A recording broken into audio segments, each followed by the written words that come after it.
এদিকে আমার শাশুড়ি মা পাড়ার সবার সামনে বড় গলা করে বলেছেন যে আমার বৌমা বিরাট চাকরি করে, প্রচুর শিক্ষিত। এই তুই যাই বলিস না কেন টিয়া, তোর শাশুড়ি কিন্তু খুব ভালো মানুষ। হ্যাঁ, সে ওনারা খুব ভালো। তারপরে ওই যে ঢপের গ্যাসে বেলুনের মতো এমন ফুলে আছেন, তাদের তো আরও ভালো হয়ে গেছেন। বাকিরাও সবাই একেবারে বেলুনের মতো আকাশে উঠছে। আচ্ছা, যদি এই ঢপটা ধরা পড়ে যায়, হ্যাঁ, তাহলে তাহলে বেলুনগুলো কত জোরে ফাটবে ভাবতে পারছো?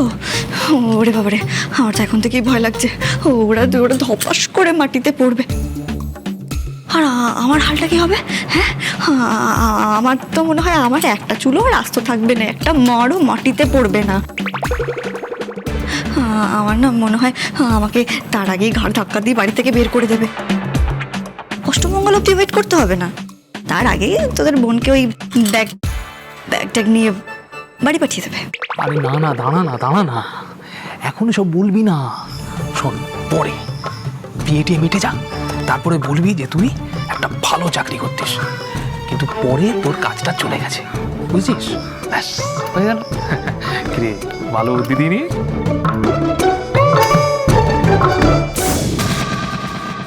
আমার কপালে যে কি নাচছে সে তুমিই জানো মা। আমি তো খালি তোমার পায়ে মাথা কুটছি রক্ষে কালি। আমাকে এই বিপদ থেকে রক্ষে করো মা। আমি কোনোদিনও কাউকে মিথ্যে বলিনি, তুমি তো জানো। বলো, এবারে এরা সবাই আমার নামে বানিয়ে বানিয়ে এমন সব মিথ্যে কথা বলে দিল, মাঝখান থেকে আমি ফেসে গেলাম। ঘাট হয়েছে। আমি তো নিজে আর কোনোদিনও মিথ্যে কথা বলবোই না, আমার নামে কাউকে মিথ্যে কথা বলতেও দেবো না। মাগো, তোমার দিব্যি।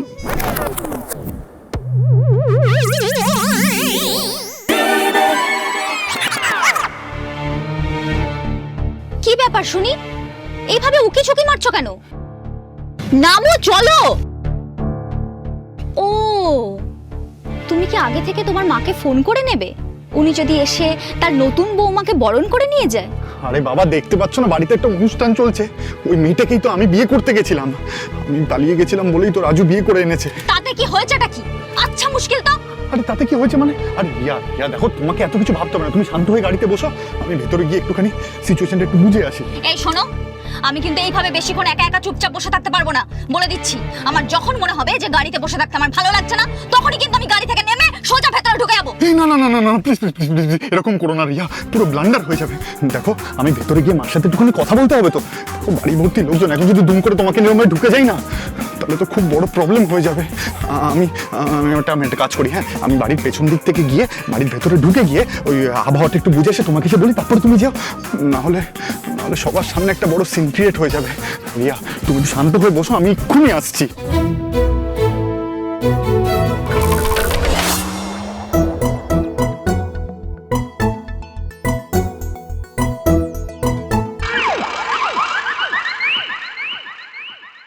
এদিকে শোনো, একবার কথা আছে তোমার সঙ্গে।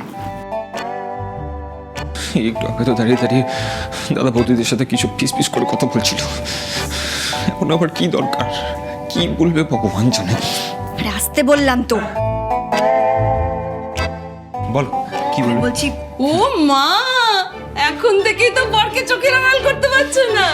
সবুর করো, একটু বাদই তো ফুল সজ্জা। কি যে বলেন। ঠিক আছে, না, তোমরা কথা বলো। চলো। টাটা। এই অমনি না মুখটা একেবারে গদগদ হয়ে গেল। যেই ফুলসজ্জার কথা বললো, চোখটা লোভে চকচক করে উঠলো, তাই না? না, চকচক করেনি, লোভে চকচক করেনি চোখটা। ঠিক আছে, বুঝতে পেরেছি। বলো। ও হ্যাঁ, আমি যেটা বলছিলাম, আমার প্রচন্ড মাথা ব্যথা করছে। সবাই একটার পর একটা প্রশ্ন করেই যাচ্ছে। তাই আমি বলছি যে সবাইকে খাওয়া দাওয়া করিয়ে বাড়ি পাঠানোর ব্যবস্থা করো, নাহলে সবাই প্রশ্ন করেই যাবে আর তখন কেসটা চাপের হয়ে যাবে। আরে হ্যাঁ, আমারও তো সেটাই প্রবলেম। মানে আমারও মাথা খুব যন্ত্রণা করছে, বিশ্বাস করো, আমি নিতে পারছি না এসব। আমিও না শেষদাকে গিয়ে বলি যে সবাইকে খাইয়ে দিয়ে বাড়ি পাঠিয়ে দিতে। হ্যাঁ, সেটাই করো। একটু পরেই তো ফুলসজ্জার ঘরে ঢুকিয়ে দেবে, তখন তুমি নিজে শুয়ে পড়বে, আমি খাটে শুয়ে পড়বো। না, আমি নিজে শুতে পারি না। নিজে শুলেই না আমার মনে হয় যেন কানের ভেতর ছাড় পোকা ঢুকে যাবে। কি? হ্যাঁ। এই তোমার ঘরে ছাড়পোকা আছে? হ্যাঁ, না আছে কিনা জানি না, তবে মাঝে মাঝে চুলকায়। চুলকবে, সেই ব্যাপারটা আমি পরে দেখে নেব। আরে বাবা, তুমি নিচে শোবে, আমি খাটে শোবো, এটা হচ্ছে কনফার্ম। বাকিদের প্লিজ খাইয়ে দাইয়ে বাড়ি পাঠাও। ঠিক আছে। আরে এদিকে যাও। হ্যাঁ। যতক্ষণ না সবাইকে বাড়ি পাঠাতে পারছি আমার শান্তি হচ্ছে না। কখন কি কাণ্ড হয়ে যায় হে ভগবান। এই বৌদিরা কোথায় আছে এখন? ওরে বাবা, ওরা যা পেট পাতলা মানুষ, কখন কার সাথে গল্প করতে গিয়ে কি না কি বলে ফেলবে, তখন আরেক কাণ্ড বেঁধে যাবে। বিয়ে করে সবার জীবনটা কত সুখের হয়ে ওঠে, আর আমার জীবনটা টেনশনের কাঁটা তারে একেবারে সিল হয়ে গেল। হেমা রক্ষে গেলি, বাঁচিয়ে নাও।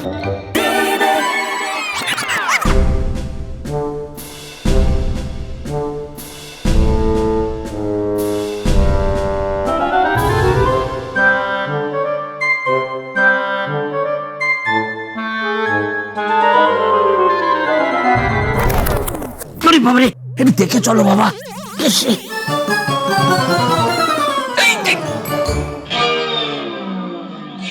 দেব গেল না? দেব তাহলে বাড়িতে ফিরেছে? যদি ওই ভাজাভুজিগুলো ঠান্ডা হয়ে গিয়ে থাকে আবার নতুন করে গরম করবে, ঠিক আছে? মাথা গুনে নিবি, ঠিক আছে? যখন টেবিলে বসবে মাথা গুনে। হ্যাঁ শোন না, আচ্ছা তুই যা, আমি যাচ্ছি, তুই ওদিক পালাবি না কিন্তু, রান্নাঘর দিকেই থাকবি কিন্তু, যাচ্ছি। শোন শোন শোন, হ্যাঁ খাবার দাবার সব রেডি? হ্যাঁ কখন? তাহলে সবাইকে খাই দিয়ে বাড়ি পাঠিয়ে দে। হ্যাঁ তো সেটার জন্য তো আমরা আছি, তুই চাপ। বিয়ে তোর শোনা, হ্যাঁ চিন, বুঝতে পারছিস না আমার প্রচন্ড মাথার যন্ত্রণা হচ্ছে, টায়ার্ড লাগছে খুব, বুঝলি তো? মাথা যন্ত্রণা হচ্ছে খুব। হ্যাঁ তাহলে কি করে হবে বাবা? হ্যাঁ হবে না তো, আজকে মাথা যন্ত্রণা করলে হবে না। রাত্রিবেলা তো ফুলসজ্জা দেখছিলাম তো, হ্যাঁ কিরকম কি মেরে মেরে বউকে দেখছিলি, হ্যাঁ আমার চোখে ফাঁকে দিতে পারবি না ভাই। কি যে বলিস না, মানে দেখ দেখ এরকম কিছু না। তর সইছে না, তাই তো? তর সইছে না তো? আমি আরে বাবা ওরকম নয়। কি রকম? দেখ তুই তো জানিস কিভাবে আমাদের বিয়েটা হয়েছে, তারপরেতে আমি ঘরে ঢুকতে দেবে কিনা, খাটে শুতে দেবে কিনা সেটাই জানি না, হয়তো আমায় মাটিতে শুতে হবে। কিন্তু দেখ আমি তো কেসকে সুটকেস হয়ে গেছি, এর পরের দিনগুলো আমার খুব খারাপ আসতে চলেছে, তাই আর কি। কি রে তুই, হ্যাঁ এত নেগেটিভ ছেলে আমি জীবনে দেখিনি। আরে ভালো ভাব না, ভালোভাবে তোমার সইছেন। আরে একটু সময় দিয়ে সব ঠিক হয়ে যাবে, আমরা তো আছি। হ্যাঁ ঠিক আছে, খাওয়া দাওয়ার ব্যাপারটা ওটা তুই লজিক্যাল বলেছিস, আমি করে দিচ্ছি খাওয়া দাওয়ার ব্যাপার। আমি এমনি তো টায়ার্ড, এত লোক। হ্যাঁ সবাই এই কমলা কমলা কাকিমা খেয়েছো? খাওয়া হয়েছে? এখনো খাওয়া হয়নি? আরে ছোলার ডাল, ওদিকে লুচি, ঠান্ডা হয়ে যাবে তো। খাসির মাংস গরম একবারে, এখন খেলে তো ভালো। চলো চলো খেয়ে আসি। এই রাজু, বৌমা কোথায় রে? ওর তো মাথায় খুব যন্ত্রণা করছে, তাই একটু ঘরে আছে। ঘরে ঘরে চল আমরা খেয়ে। আমরা কিন্তু খেয়ে দিয়ে এসে ওর সঙ্গে একটু গল্প করবো বলে দিবি। গল্প করতে হবে, খেয়ে আগে খেয়ে। চল চল চল। হ্যাঁ করবেন গল্প, খেয়ে দিয়ে এসেও গল্প করবে, এত কিসের কথা? আরে কি করছো কি? তুমি কি পাগল হয়ে গেছো নাকি? এত বড় ছেলের গায়ে তুমি হাত তুলছো কেন হাত তুলবো না? আরে ও কি করেছে? তুই পালিয়ে গেলি কেন? হ্যাঁ তুই পালিয়ে গেলি কেন? ওইরকম একটা আনকালচার অশিক্ষিত ছোট কাকিমার কাছে তুই তুই আমাকে হারিয়ে দিলি এভাবে? ঠিক আছে। না না কি বলছিস রে? না না কি বলছিস? তুই জানিস না আমি তোর জন্য পাত্র ঠিক করতে গিয়েছিলাম? হ্যাঁ আমি কত খুশি মনে গিয়েছিলাম, ভেবেছিলাম আমার দেবের জন্য সুন্দরী শিক্ষিতা চাকরি করা বৌমা আনবো। সব সব তুই শেষ করে দিয়েছিস। তোর ছোট কাকিমা এখন রাজুর সঙ্গে ওই মেয়েটি দিয়ে দিয়েছে। হ্যাঁ এখন তোর ছোট কাকিমার বৌমা জাহির করে বলছে সারা পাড়ায় একেবারে আমার শিক্ষিতা বৌমা, আমার চাকরি করা বৌমা, আমার সুন্দরী বৌমা আমার হওয়ার কথা ছিল। তোর লজ্জা করে না? কেন পালিয়ে গেলি? হ্যাঁ কেন পালিয়ে গেলি তুই? আস্তে আস্তে আস্তে, তুমি কি পাগল হয়ে গেছো নাকি? তুমি এত চিৎকার করছো কেন? বাড়িতে একটা অনুষ্ঠান হচ্ছে, অনুষ্ঠানের মধ্যে এরকম চিৎকার করলে এটা ভালো দেখায় না, অসভ্য বলবে। আমার কিচ্ছু ভালো লাগছে না। আমি তো ওর সঙ্গে কথা বলছি। হ্যাঁ ও ভীষণ অন্যায় করেছে, ভয়ঙ্কর অন্যায় করেছে। তুই ভীষণ অন্যায় করেছিস। তুই কি করলি দেব? কি করলি বল? বাবা আমি শাট আপ, একদম কোনো কথা বলবি না, একদম কোনো কথা বলবি না।